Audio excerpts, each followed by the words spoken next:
Hello दोस्तों, आप सभी का स्वागत है स्टूडेंट टॉक पर। चलिए आते हैं आज के पहले क्वेश्चन पर। आपसे पूछा गया है कि NaCl किसका रासायनिक सूत्र होता है। ये हम सभी जानते हैं। अमोनिया का क्या होता है? अमोनिया का होता है NH3। चीनी का क्या होता है? C6H12O6 sucrose. नमक का क्या होता है? NaCl। और आपसे NaCl के बारे में ही पूछा गया है। सही आंसर क्या हो जाएगा? NaCl। और एक और चीज याद रखना है कि जो NaCl होता है वो क्या होता है? हैलाइड। हैलाइड किसे बोलते हैं? जिसमें हैलोजन हो उसे हम बोल देते हैं हैलाइड। की ये हैलाइड बनाते हैं। हैलोजन क्या बनाते हैं? हैलोजन हैलाइड बनाते हैं ना। ये चीज भी आपको याद रखनी है। चलिए अगला क्वेश्चन है, खाने वाले सामान्य नमक का रासायनिक नाम क्या है? वही क्वेश्चन आ गया। सामान्य नमक का रासायनिक नाम। सामान्य नमक कौन सा? NaCl। ये क्या है? ये है सोडियम। और ये क्या है? क्लोराइड। क्लोराइड। ठीक है, तो सही आंसर यहाँ पर क्या हो जाएगा? Sodium chloride, option B. अगर फॉर्मूले वाइज देखें तो Na2CO3 होता है ये होता है NaCl। ये होता है सोडियम सिलिकेट और ये होता है सोडियम हाइड्रोक्साइड। ठीक है, चलिए आगे बढ़ते हैं।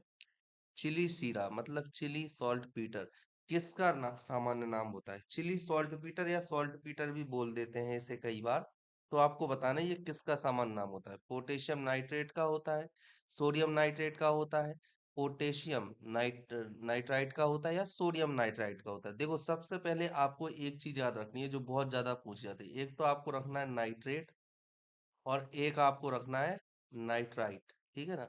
नाइट्रेट हम किसे बोलेंगे? नाइट्रेट हम उसे बोलते हैं जिसमें NO3-1 ग्रुप आता है। ठीक है। दूसरा, अगर हम नाइट्राइट की बात करते हैं तो नाइट्राइट किसे बोलते हैं? जिसमें NO2-1 ये वाला ग्रुप आता है।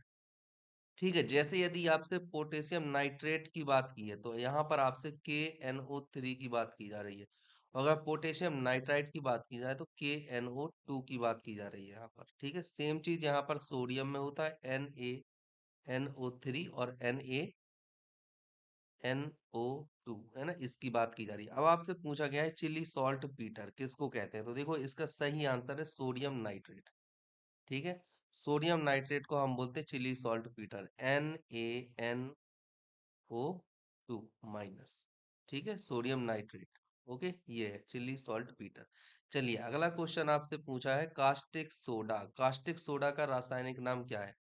देखो कास्टिक सोडा या इसका एक और नाम होता है, इसे हम क्या बोलते हैं? Washing soda. वॉशिंग सोडा या धावन सोडा इसे ही हम बोलते हैं धावन सोडा। ठीक है, इसे बोला जाता है। अब इस इधर इधर पर अगर हम देखें तो एक है आपका सोडियम थायोसल्फेट जिसे हम क्या बोलते हैं? हाइपो, है ना, और फोटोग्राफी में इसका उपयोग होता है। दूसरा होता है सोडियम क्लोराइड, आपको ऑप्शन में दिया हुआ है। इसके बाद सोडियम कार्बोनेट Na2CO3। इसके बाद आपको दिया है सोडियम हाइड्रोक्साइड NaOH। ठीक है। तो यहाँ पर सही आंसर क्या हो जाएगा? Caustic soda. आपसे पूछा गया है कास्टिक सोडा, तो कास्टिक सोडा का सही आंसर क्या हो जाएगा? नहीं सॉरी, कास्टिक सोडा अलग होता है। कास्टिक सोडा होता है NaOH। और वॉशिंग सोडा और धावन सोडा क्या होता है? Na2CO3। ठीक है, ये चीज आपको याद रखनी है। सही आंसर यहाँ पर क्या हो जाएगा? NaOH। अगला आपसे पूछा है निम्नलिखित तत्वों में से कौन सा एक ठोस हाइड्रोजन कार्बोनेट देता है? देखो हाइड्रोजन कार्बोनेट मतलब HCO3 की यहाँ पर बात हो रही है। ठीक है ना। हाइड्रोजन कार्बोनेट क्या होता है? HCO3। इस चीज की बात हो रही है। ये ग्रुप किस में आता है और क्या देता है? देखो अगर हम सोडियम से रिएक्शन करवाएं तो देंगे NaHCO3, जो कि होता है कैसा? सॉलिड। ठीक है। दूसरा, अगर हम लिथियम से करवाते हैं तो बनता है LiHCO3। सीरियम से करवाएंगे तो CsHCO3। इसके बाद पोटेशियम से करवाएंगे तो KHCO3। ठीक है ना।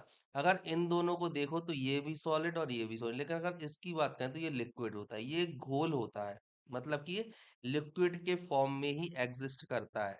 ओके, तो सही आंसर यहाँ पर क्या हो जाएगा? LiHCO3। ठीक है, ये चीज आपको याद रखनी है, ये इंपॉर्टेंट है। ठीक है, इस तरह के ही क्वेश्चन आते हैं केमिस्ट्री में। कोई बहुत टफ क्वेश्चन नहीं आते, साधारण क्वेश्चन आते हैं। ये भी एक टफ क्वेश्चन ही है अगर देखा जाए। अगर ये एग्जाम में आ जाता तो बहुत से लोगों से नहीं बनता ही है। ओके, चलिए अगला क्वेश्चन है। पोटेशियम नाइट्रेट का प्रयोग किसके उत्पादन में किया जाता है? पोटेशियम नाइट्रेट और पोटेशियम नाइट्राइट, मैंने दोनों का आपको बताया था। एक आपको बताया था नाइट्रेट का, नाइट्रेट, और एक आपको बताया था नाइट्राइट का। आप लोग लेकिन भूल गए होगे इतनी जल्दी। चलो मैं फिर से बता देता हूँ। नाइट्रेट मतलब क्या होता है? NO3 ग्रुप हो जिसमें, और नाइट्राइट क्या होता है? NO2 ग्रुप हो जिसमें, उसे हम बोल देते हैं नाइट्राइट। ठीक है। अब यहाँ पर आपसे पूछा गया पोटेशियम नाइट्राइट मतलब KNO2 की बात यहाँ पर आपसे की जा रही है। ठीक है ना, कि ये क्या होता है?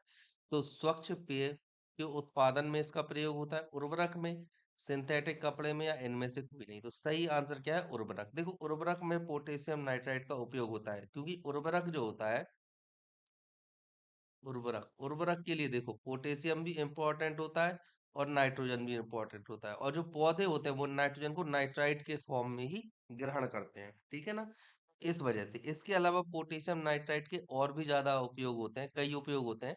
जैसे कि एक आप बोल सकते हो कि ठोस प्रणोदक में इसका उपयोग किया जाता है। किस चीज में? ठोस प्रणोदक में इसका उपयोग कर सकते हैं। इसके अलावा अगर आप देखो तो इसके अलावा और भी उपयोग होते हैं। एक तो आप विस्फोटक के रूप में भी इसका उपयोग कर सकते हो। ठीक है, ठोस प्रणोदक होगा, विस्फोटक हो गया, और एक और है ही आपके पास क्या? उर्वरक। ठीक है, तो ये तीन उपयोग होते हैं मेनली इसके। अगला क्वेश्चन है, बारूद बनाने में निम्नलिखित में से किसका इस्तेमाल किया जाता है? बारूद, देखो, बारूद जो होता है, बारूद बारूद मेनली तीन चीजों से मिलकर बना हुआ होता है। ठीक है ना, ये चीज आपको पता होनी चाहिए। एक तो होता है इसमें सल्फर, ठीक है। दूसरा होता है इसमें चारकोल, ठीक है। और तीसरा जो इसमें होता है, जो बहुत ज्यादा इंपॉर्टेंट होता है, वो होता है KNO3, potassium nitrite, sorry potassium nitrate, है ना, इसे हम बोल देते हैं नाइट्रेट। क्या है ये? Potassium nitrate. ठीक है, इस चीज का उपयोग होता है। अब देखो, इन सभी में ये सभी इंपॉर्टेंट है। अगर सल्फर है तो सबसे इंपॉर्टेंट चीज तो यहाँ पर सल्फर ही होती है, बारूद में या किसी भी विस्फोटक चीज को बनाने में। तो यहाँ पर आपको ऑप्शन क्या दिए हुए हैं? मैग्नीशियम सल्फेट, MgSO4 दिया हुआ है आपको। इसके अलावा दिया हुआ है पोटेशियम नाइट्रेट, और इसका आंसर क्या हो जाएगा? Potassium nitrate, KNO3। ठीक है, सही आंसर क्या हो जाएगा? Option B. चलिए अगले क्वेश्चन पर आते हैं। गन पाउडर, गन पाउडर या बारूद एक ही है, ठीक है ना? गन पाउडर या फिर बारूद एक ही है, ठीक है ना? तो इनमें तीनों में क्या इन दोनों में क्या पाया जाता है? चारकोल, सल्फर और पोटेशियम नाइट्रेट। ठीक है, ये चीज पाई जाती है। चलिए अगला क्वेश्चन है, समुद्र के पानी से कौन सी धातु निकाली जाती है? समुद्र के पानी से देखो, ऐसी एक धातु होती है, मेटल होती है, जो कि देखो लवणीय जल से प्राप्त होती है, लवणी जल से प्राप्त की जाती है। ठीक है ना, और वो कौन सी होती है? वो होती है मैग्नीशियम। क्योंकि मैग्नीशियम का जो रिच सोर्स होता है, दो होते हैं, एक तो होता है समुद्र, और दूसरा होता है लवणीय झील, है ना? समुद्र और इसके अलावा जो लवणीय झील होती है, उनसे भी हम मैग्नीशियम को निकालते हैं। अब यहाँ पर आपको ऑप्शन में दिख रहा है पोटेशियम, मैग्नीशियम, तो यहाँ पर मैग्नीशियम सही है। ठीक है, चलिए अगला क्वेश्चन हम देखते हैं। अति मुलायम खनिज टाल्क या सोप स्टोन मुख्यतः क्या चीज होती है? देखो, सोप स्टोन की यहाँ पर बात की जा रही है। मेनली सोप स्टोन होता क्या है, आपसे ये पूछा गया है। ओके, अब देखो सोप स्टोन क्या होता है? ये एक तरह का सॉलिड होता है।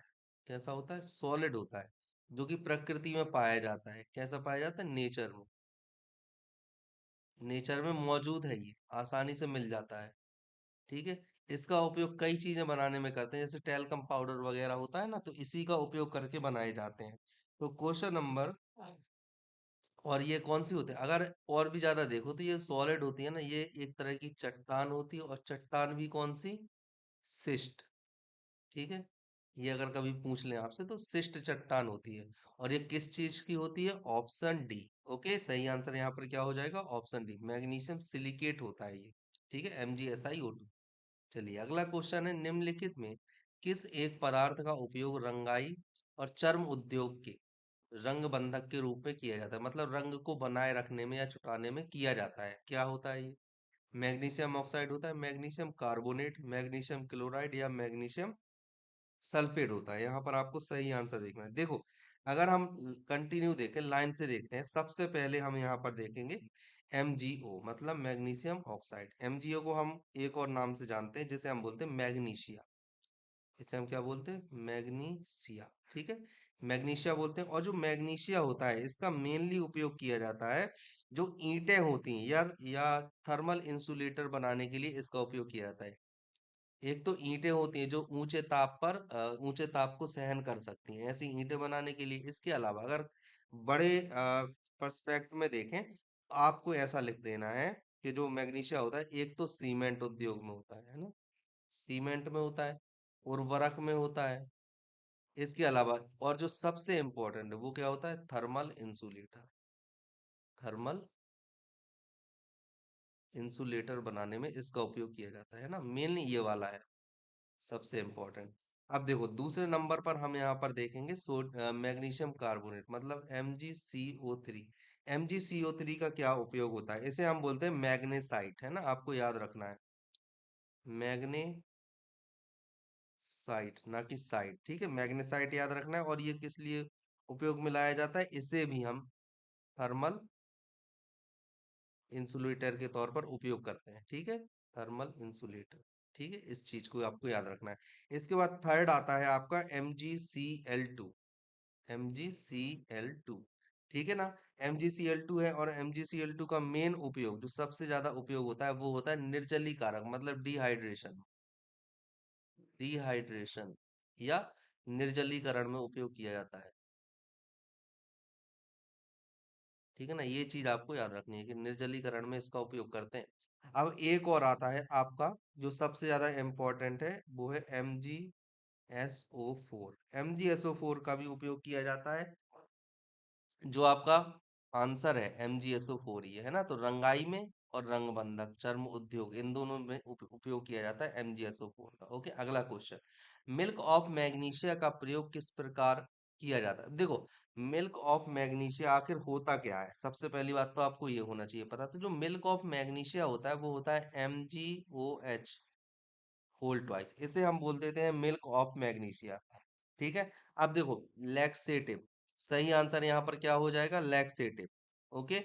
अब देखो, लैक्सेटिव होता क्या है? आप देखो, दर्द निवारक आप जानते हो, दर्द निवारक मतलब जो दर्द को कम करें, है ना, दर्द कम करते हैं। इसके अलावा एंटीबायोटिक, जो एंटीबायोटिक होते हैं, उनका काम ये होता है, जो बैक्टीरिया वगैरह होते हैं, जब हम किसी गोली को लेते हैं, आपने देखा होगा टैबलेट लेते हैं, तो टैबलेट के साथ में आपको एक ना एक एंटीबायोटिक भी दी जाती है, जिससे कि अगर कोई रिएक्शन होता है तो वो एंटीबायोटिक काम कर जाती है। समझ गए, उस रिएक्शन को होने नहीं देती। तो इसलिए एंटीबायोटिक होता है, मतलब प्रतिजैवी बोलते हैं इसको। अब देखो, लैक्सेटिव क्या होता है? लैक्सेटिव का मतलब ये होता है, जैसे कि आपने देखा होगा कब्ज वगैरह की जो प्रॉब्लम हो जाती है, कब्ज की परेशानी होती है हमारे पेट में, इस चीज को हम बोलते हैं लैक्सेटिव। जो भी चीज कब्ज परेशानी को दूर करती है, उसे हम लैक्सेटिव बोल देते हैं। ठीक है, तो इसलिए इसका सही आंसर क्या हो जाएगा? लैक्सेटिव। जो कब्ज पीड़ित दवाइयां होती हैं ना, उनमें उपयोग किया जाता है मिल्क ऑफ मैग्नीशिया, MgOH। ये इंपॉर्टेंट है, याद करना है।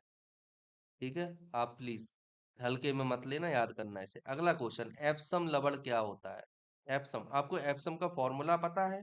एप्सम का फॉर्मूला होता है, देखो, इससे कई क्वेश्चन बन जाते हैं, MgSO4 × 7H2O। अब ये जो H2O है ना, ये वाला, ये H2O के नंबर ही पूछ लेते हैं आपसे कि एप्सम में कितने H2O होते हैं, कितने जल के अणु होते हैं। तो आपको पता होना चाहिए कि 7 अणु होते हैं। लवण तो आपको है ही पता, क्या होता है? मैग्नीशियम। ओके, सही आंसर यहाँ का क्या हो जाएगा? मैग्नीशियम। अगला क्वेश्चन है, पृथ्वी की पपड़ी। पृथ्वी की पपड़ी से मतलब यहाँ पर उन्होंने बोला है क्रस्ट, है ना, मतलब भूपरपटी। भूपरपटी इनका मतलब है, में सबसे ज्यादा पाई जाने वाली धातु कौन सी है? तांबा है, एल्यूमिनियम है, लोहा है, या जिंक है? सही आंसर क्या है? एल्यूमिनियम, जो कि करीब पाई जाती है 27%। ठीक है ना, लगभग अप्रोक्स 27% होती है। अगला क्वेश्चन है, बॉक्साइट अयस्क होता है। बॉक्साइट का आपको फॉर्मूला पता है? बॉक्साइट का क्या होता है? देखिए, बॉक्साइट का फॉर्मूला होता है Al2O3 into two H two O, Al2O3 into two H2O। Same चीज यहाँ पर भी आपसे हाइड्रोजन सॉरी जल के अणुओं की संख्या पूछ सकते हैं। इसके अलावा अगर अयस्क के रूप में देखा जाए तो केवल एक ही धातु दिख रही है यहाँ पर, एल्यूमिनियम। तो एल्यूमिनियम का ओर होता है ये, मतलब अयस्क होता है। सही आंसर यहाँ पर क्या हो जाएगा? Option B. आयरन का नहीं है, एल्यूमिनियम का है। ठीक। अगला क्वेश्चन। अगला क्वेश्चन है, अच्छा आयरन का क्या होता है? हेमेटाइट, मैग्नेटाइट, ये सब आयरन के होते हैं। ठीक है। अगला, क्रायोलाइट किस धातु का अयस्क होता है? क्रायोलाइट का आपको फॉर्मूला पता है क्या कि क्रायोलाइट किस धातु का अयस्क होता है? तो क्रायोलाइट का आपको फॉर्मूला पता होना चाहिए, और फॉर्मूला इसका क्या हो जाता है? Na3Al F6, है ना। कई बार इसको एक और तरीके से लिख के दे देते हैं, Na2Al NaF6, है ना। इस तरह से भी लिख के दे देते हैं इसे, तो दोनों एक ही है। ओके, आपको याद रखना है, आपको ये वाला मेन याद रखना है, फिर ये तो आप निकाल ही लोगे, तो ये वाला आपको पता होना चाहिए। तो यहाँ से आप देख पा रहे हो किस चीज का अयस्क हो सकता है? क्रायोलाइट। तो किस चीज का अयस्क है ये? एल्यूमिनियम का। यहाँ पर एल्यूमिनियम है, एल्यूमिनियम का अयस्क होता है। ठीक है, आपको याद रखना है। अगला क्वेश्चन, किस उद्योग द्वारा बॉक्साइट कच्चे माल के तौर पर इस्तेमाल किया जाता है? बॉक्साइट को कच्चे माल के रूप में इस्तेमाल करते हैं किसके? बताइए। एल्यूमिनियम के, स्टील के, सोना के, या लोहे के? बॉक्साइट किस चीज का अयस्क होता है? एल्यूमिनियम का। तो एल्यूमिनियम प्राप्त करते हैं, इसलिए एल्यूमिनियम के कच्चे माल के रूप में उपयोग करते हैं। अगला, एल्यूमिनियम के संबंध में निम्नलिखित से कौन सा कथन सही नहीं है? गलत कथन को आपको चूज करना है। आपका पहला ऑप्शन है, अगर देखा जाए, एल्यूमिनियम हाइड्रोक्साइड प्रकृति में एम्फोटेरिक होते हैं। एम्फोटेरिक मतलब उभयधर्मी, है ना। उभयधर्मी, उभयधर्मी होते हैं, आपसे ये पूछा गया है, तो उभयधर्मी नहीं होते हैं ना। अब देखो, एल्यूमिनियम प्रकृति में स्वतंत्र अवस्था में रहता है। क्या एल्यूमिनियम स्वतंत्र अवस्था में रहता है? एल्यूमिनियम प्रकृति में स्वतंत्र अवस्था में नहीं रहता। बॉक्साइट क्या होता है? बॉक्साइट एल्यूमिनियम का ही ना अयस्क है, Al2O3 इंटू टू H2, यही होता है बॉक्साइट का फॉर्मूला। ठीक है। तो ये किस चीज का होता है? एल्यूमिनियम का अयस्क होता है, मतलब कि एल्यूमिनियम स्वतंत्र अवस्था में नहीं रहता। ओके। नाइट्रिक अम्ल एल्यूमिनियम पर कोई प्रभाव नहीं करता, करता है प्रभाव, एल्यूमिनियम को ऑक्सीकृत कर देता है। गर्म सांद्र गंधक अम्ल, गर्म सांद्र गंधक अम्ल मतलब यहाँ पर H2SO4 की बात हो रही है। ठीक है। एल्यूमिनियम के साथ SO देता है, बिल्कुल SO देता है ये। ठीक है। अगला क्वेश्चन, रक्तस्राव को रोकने के लिए आमतौर पर किस एल्यूमिनियम लवण का प्रयोग किया जाता है? रक्तस्राव जो आपके ब्लीडिंग होने लगती है, उसको रोकने के लिए आप किस चीज का उपयोग करते हो? एक तो आप अगर बायोलॉजी की भाषा में देखो तो विटामिन के उपयोग में लाया जाता है ना, विटामिन के द्वारा भी रक्तस्राव को रोका जाता है। इसके अलावा एक जो बहुत इंपॉर्टेंट क्वेश्चन है जो कई बार एग्जाम में आया है, वो ये है। ठीक है, केमिस्ट्री के पॉइंट ऑफ व्यू से। आपके आपका ऑप्शन है एल्यूमिनियम क्लोराइड, दूसरा एल्यूमिनियम नाइट्रेट, एल्यूमिनियम सल्फेट, और पोटास एलम। सही आंसर यहाँ पर क्या हो जाएगा? Aluminium nitrate. ठीक है, ये चीज याद रखना है, एल्यूमिनियम नाइट्रेट की मदद से ही हम रक्त के स्राव को रोक देते हैं। अब देखो नाइट्रेट क्या होता है? एल्यूमिनियम नाइट्रेट Al3NO3, है ना, ये होता है एल्यूमिनियम नाइट्रेट, याद रखना है। ठीक है, चलिए अगला क्वेश्चन है, जल शुद्ध क्या है कि आपको फॉर्मूले इसलिए याद रखना जरूरी है क्योंकि कई बार फॉर्मूले ही दे देते हैं डायरेक्ट, तब आप क्या करोगे? तो आपको इसलिए मैंने बताया था कि अगर नाइट्रेट है तो NO3 होगा, नाइट्राइट है तो NO2 होगा। ये क्या होता है? ये होता है नाइट्रेट। अब तक आपको याद हो जाना चाहिए, है ना, नाइट्रेट, और ये है नाइट्राइट। ठीक है, याद रखना है आप। चलिए, अब हम देखते हैं अगला क्वेश्चन। आपसे पूछा गया है जल शोधन के लिए निम्नलिखित में से किसका प्रयोग किया जाता है? जल शोधन, जल को शुद्धिकरण के लिए सिरका का उपयोग कर सकते हो क्या? नहीं, इससे नेचर एसिडिक हो जाएगा, तो ये नहीं होगा। बेकिंग सोडा, बेकिंग सोडा मतलब क्या होता है? NaHCO3, कर सकते हो? नहीं कर सकते हो। अगर आप बेकिंग सोडा मतलब NaHCO3 को जल में डालोगे तो क्या बनेगा? ये इसकी क्षारीय प्रकृति आ जाएगी, यहाँ से CO2 निकल जाएगा और NaOH बन जाएगा। ठीक है, NaOH देगा ये, और साथ में CO2 निकलेगा। ठीक है, तो ये चीज आपको याद रखनी है, ये इस तरह से, बाकी आप संतुलित कर लीजिएगा। ठीक है, हो गया। चलिए, अब हम देखते हैं अगला क्वेश्चन। अगला क्वेश्चन आपसे क्या पूछा गया है?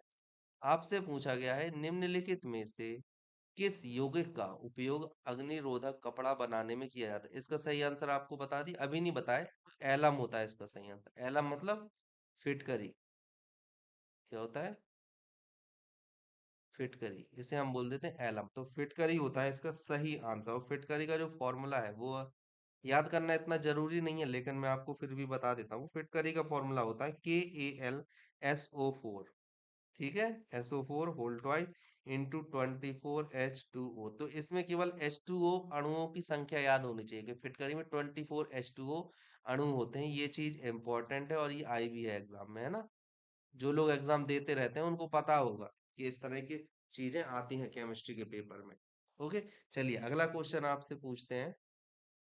निम्नलिखित में से किस यौगिक का उपयोग अग्निरोधक कपड़ा बनाने में किया जाता है? अग्निरोधक कपड़ा मतलब जिसमें आग ना लगे।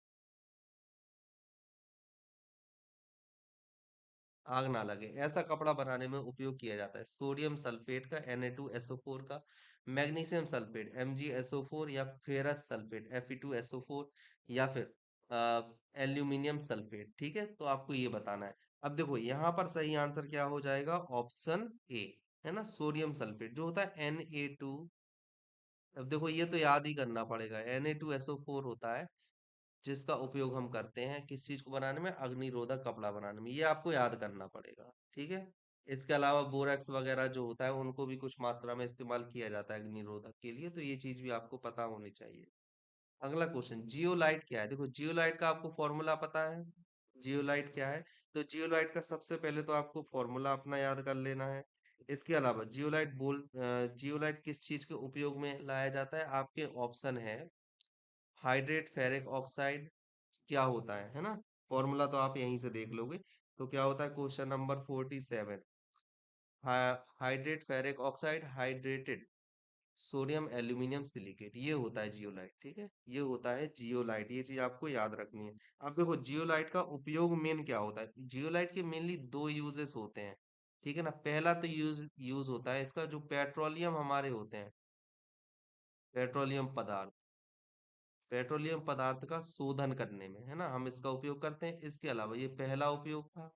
अब देखो जो दूसरा उपयोग होता है वो ये होता है कि ये जो कठोर जल होता है, मतलब हार्ड वाटर होता है, हार्ड वाटर को सॉफ्ट वाटर मतलब मृदु जल में कन्वर्ट करता है, मतलब मुलायम जल में बदलता है। ठीक है, ये चीज आपको पता होनी चाहिए।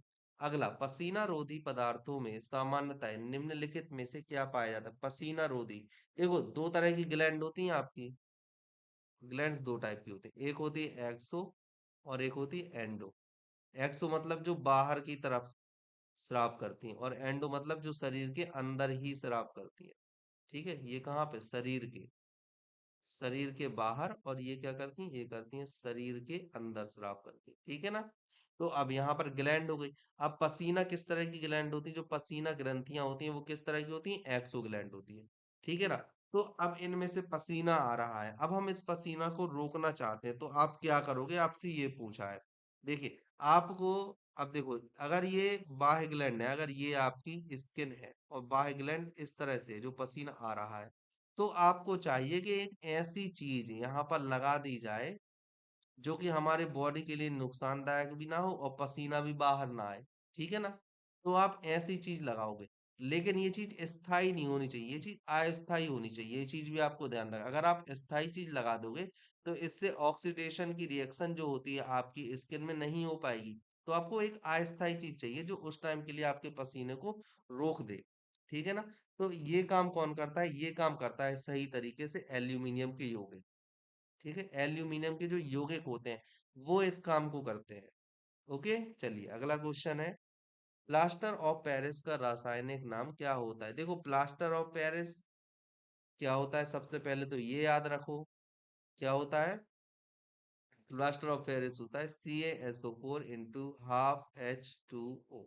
ठीक है, ये होता है आपका प्लास्टर ऑफ पेरिस। आपको ये चीज याद रखना। और प्लास्टर ऑफ पेरिस बनता है किस चीज से? जिप्सम से। जिप्सम का फॉर्मूला क्या होता है? CaSO4 into 2H2O। अगर आप जिप्सम को गर्म करते हो तो आपको मिलता है CaSO4 इंटू हाफ H2O, और ये क्या होता है? POP। इसे हम प्लास्टर ऑफ पेरिस बोल देते हैं, ठीक है ना। तो यहाँ पर सही आंसर क्या हो जाएगा? Calcium sulphate. यहाँ पर है कहीं कैल्शियम सल्फेट? कैल्शियम क्लोराइड नहीं, कैल्शियम नाइट्रेट नहीं, कैल्शियम सल्फेट हाइड्रेट। बिल्कुल ऑप्शन सी हो जाएगा। देखो ये है कैल्शियम सल्फेट और ये हाइड्रेट जुड़ा हुआ है, ये कैल्शियम सल्फेट है और ये हाइड्रेट, मतलब जल का एक अणु जुड़ा हुआ है इसमें, ठीक है। चलिए अगला क्वेश्चन अब हम देखते हैं, क्वेश्चन नंबर 750। तो क्वेश्चन नंबर 750 आपसे पूछा गया है, टूटी हड्डियों को जोड़ने के लिए निम्नलिखित में से किसका प्रयोग किया जाता है? सफेद सीमेंट का? नहीं, सीमेंट का आप उपयोग नहीं कर सकते क्योंकि बहुत ज्यादा भारी होता है। ओके। अब देखो, सफेद लेड का? नहीं। जिंक ऑक्साइड का? बिल्कुल नहीं। जेडनो का तो करना ही नहीं है, ठीक है। जेडनो का नहीं करना है। अगला, प्लास्टर ऑफ पेरिस, तो पीओपी का उपयोग किया जाता है, CaSO4 into ½ H2O, ठीक है। ये होता है। तो आई होप आज का लेक्चर आपको बहुत अच्छा लगा होगा। यदि अच्छा लगा हो तो प्लीज अपने दोस्तों के साथ शेयर कीजिए लेक्चर को और चैनल को सब्सक्राइब कीजिए। Thank you.